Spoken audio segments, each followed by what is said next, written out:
আসসালামু আলাইকুম। আজকে নিয়ে এসেছি একটি ব্রেকিং নিউজ। ওসমান হাদি হত্যাকাণ্ডে প্রধান আসামি ফয়সাল করিম মাসুদকে গ্রেপ্তার করেছে। খুশি হয়ে থাকলে আলহামদুলিল্লাহ বলেন। অবশ্যই শাস্তি তো তাকে পেতেই হবে। এই গ্রেপ্তার শুনে যারা খুশি হয়েছেন সবাই কমেন্টে লিখবেন আলহামদুলিল্লাহ। গ্রেপ্তারে কিছু তথ্য আমি তুলে ধরছি। ভারতে পশ্চিমবঙ্গে পুলিশের স্পেশাল টাস্ক ফোর্স বা এসটিএফ কলকাতা বনগাঁও সীমান্ত এলাকা থেকে তাকে গ্রেপ্তার করেছে। তার সঙ্গে তার সহযোগী আলমগীর হোসেনকেও আটক করা হয়েছে। কখন গ্রেপ্তার করা হয়েছে? রবিবার গ্রেপ্তার করা হয়েছে। 8ই মার্চ ভোরবেলা তাকে গ্রেপ্তার করা হয়েছে। বনগাঁও সীমান্তন এলাকা থেকে তাদের গ্রেপ্তার করা হয়েছে। কিভাবে সে ধরা পড়ল চলুন জেনে নেই। জিজ্ঞাসাবাদে জানা গেল তারা অবৈধভাবে মেঘালয় সীমান্ত দিয়ে ভারতে প্রবেশ করেছিলেন। এরপর সেখান থেকে আবার বাংলাদেশে ফিরে যাওয়ার পরিকল্পনা করেছিল।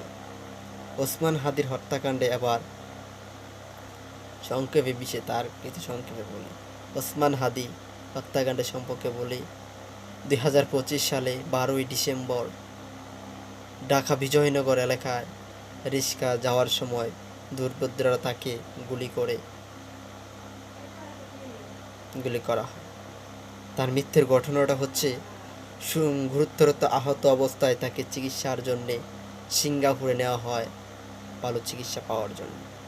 কিন্তু 18ই ডিসেম্বর সেখানে চিকিৎসাধীন অবস্থায় তিনি মারা যান। দেশের প্রতিক্রিয়ায় এই ঘটনার পর দেশ জুড়ে ব্যাপক আলোড়ন সৃষ্টি হয়। বিভিন্ন জায়গায় প্রতিবাদ ও আলোচনা শুরু হয়। আইনি পদক্ষেপ। এর আগে 25 সালের ডিসেম্বর মাসে ডিবি পুলিশ ফয়সাল করিম মাসুদ সহ 17 জন বিরুদ্ধে চার্জশিট দাখিল করে। সরাসরি অভিযোগ ফয়সাল করিম মাসুদ এবং তার সহযোগী আলমগীর শেখের বিরুদ্ধে। এই হত্যাকাণ্ডে সরাসরি জড়িত থাকার অভিযোগ আনা হয়। এখন কি হবে? বর্তমান ফয়সাল করিম মাসুদ এবং তার সহযোগী ভারতীয় পুলিশের হেফাজতে রয়েছে। আশা করব ভারতীয় পুলিশ তাকে বাংলাদেশে আইন অনুযায়ী আইনের ধারা অনুযায়ী তাকে বাংলাদেশে প্রেরণ করবে। পরবর্তী প্রক্রিয়া কি হতে পারে? ভারতীয় আইন অনুযায়ী তাদের বিরুদ্ধে ব্যবস্থা নেওয়া হবে।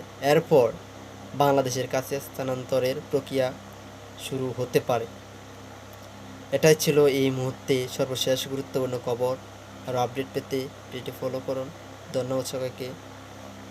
যারা এই হাদি হত্যার আসামিকে গ্রেপ্তার করায় যাদের ভালো মনে করছেন সবাই আলহামদুলিল্লাহ বলবেন। এই ছিল আজকের এই ভিডিওটা এই পর্যন্ত। আসসালামু আলাইকুম। ধন্যবাদ সকলকে।